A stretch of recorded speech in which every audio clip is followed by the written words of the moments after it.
2 రోజుల నుంచి ఆంధ్రప్రదేశ్ రాష్ట్రంలో ముఖ్యంగా ఈ యెల్లో మీడియా, అలాగే ప్రభుత్వానికి సంబంధించినటువంటి పెద్దలు విపరీతంగా దుమ్మెత్తి పోస్తా ఉన్నారు.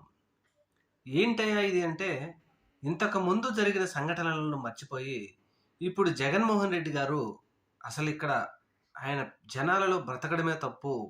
జగన్మోహన్ రెడ్డి గారిని అర్జెంట్‌గా జైల్లో వేసేయాలి. లేకపోతే రాష్ట్ర బహిష్కరణ చేయాలి. లేకపోతే దేశ బహిష్కరణ చేయాలి అని విపరీతంగా ముఖ్యంగా మన యెల్లో మీడియా మిత్రులైతే అసలు ఏ విధంగా మాట్లాడుతున్నారో వారికి కనీసం మర్చిపోయినట్టున్నారు. వారి ఇష్టం వచ్చినట్టు మాట్లాడుతా ఉన్నారు. అలాగే తెలుగుదేశం పార్టీకి సంబంధించిన పెద్దలు కూడా ఇష్టానురీతంగా మాట్లాడుతూ ఉన్నారు. మనం ప్రతిపక్షంలో ఉన్నప్పుడు, మనం మీటింగులు పెట్టినప్పుడు ప్రజలకు లేకపోతే తెలుగుదేశం పార్టీ కార్యకర్తలు మరణించినప్పుడు మనం ఏ విధంగా స్పందించామనే స్పృహ కూడా లేకుండా విపరీతంగా నానా ఇబ్బందులు పడతా ఉన్నారు.